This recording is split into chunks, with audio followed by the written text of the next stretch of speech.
So he tends to just always seem to get his timing right. That's why By they the way, call we have him the Mark Oracle of Omaha. I'm sorry about that. Yeah, no, go ahead. No, that's why they call him the Oracle of Omaha. Absolutely. Yeah, his timing is impeccable. Mark Chandler will join us in a few moments, Managing Director at Bannockburn Global. 10 minutes here past the hour. It's time for Global News. Hungary has defied the EU by sealing economic deals with Moscow. Ed Baxter with Global News in the 960 newsroom in San Francisco. Ed? Yeah, the geopolitical dynamics here are really strong, Brian. These are energy deals made in a rare visit by an EU member to Russia. It underscores a divide forming over commitment to Ukraine. A quick response from Poland's Prime Minister Morawiecki. If we do not defend Ukraine, we risk a global conflict, global crisis of difficult to imagine proportions. And says Ukraine is just the beginning, and this is made more difficult today as more and more information comes out of what is supposed to be the leaked U.S. Pentagon emails. Bloomberg's Nick Wadhams on Bloomberg Sound On says one indicates Ukraine will run out of ammunition and materials, but also have air defense problems. Well, it seems to be we're really peeling back the veneer a bit and getting into the real nitty-gritty of just how worried U.S. officials are about how Ukraine's going to be able to defend itself against Russia. And Nick cautions they need to be authenticated, but former U.S. Ambassador to Morocco Mark Ginsburg on Sound On says it goes even further. This is an unmitigated disaster for the U.S. government, and it's not only a painful leak that is undermining U.S. credibility, but it's also placing at risk the very military effort the United States has been engaged in to support Ukraine. Now, he says there's grave concern at the Pentagon. The Pentagon says they're going to turn over every rock to get to the bottom of it. Brazilian President Lula going to travel to China, one stop in Shanghai at the Huawei site. Lula says he hopes for trade and peace. He calls it a goodwill tour.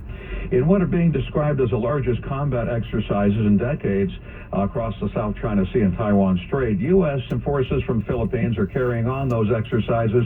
U.S. Major General Eric Austin is leading the charge. Approximately 17,600 participants in total, demonstrating our commitment to each other and to our mutual defense treaty. And this comes through right after China finished large-scale exercises, of course, in the Strait and surrounding Taiwan. Manhattan District Attorney Alvin Bragg has sued House Judiciary Chairman Jim Jordan, seeking to keep him from interfering in any way with a case against Donald Trump. Jordan has subpoenaed a former senior prosecutor to testify at the hearings.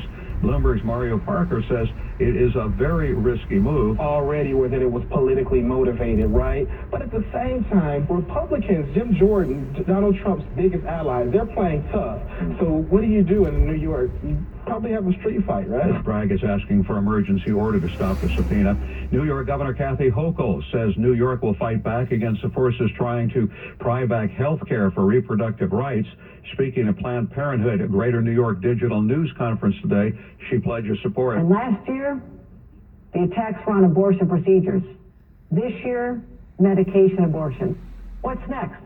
Contraception? Birth control? Governor Hochul says the state will stockpile 150,000 doses of the so-called abortion pill and commit another $20 million to providers if the Texas court ruling stands. Global News powered by more than 2,700 journalists and analysts in over 120 countries. In San Francisco, I'm Ed Baxter, and this is Bloomberg.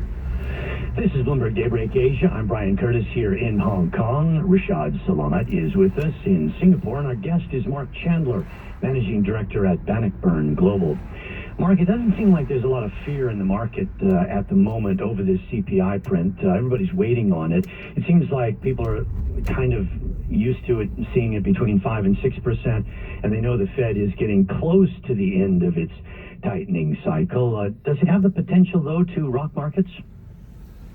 Yeah, thanks, Brian. I think it's a good question. I mean, everybody's been waiting for this CPI number. In this economic cycle, it's really the CPI is the key relief. So I think that might be like yesterday's story. And here's why. I think that between the employment data and the inflation data, the market knows the Fed would like to raise interest rates further.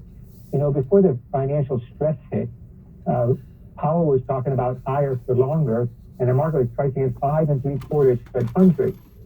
So now I think that the focus is really shifting. I think someone said it in one of the previous shows about the importance of Thursday and Friday Federal Reserve data.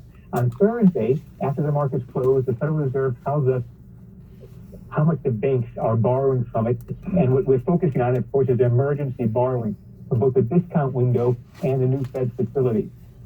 And secondly, on Friday, we get the numbers that tell us about the banks, about the bank lending and bank deposits.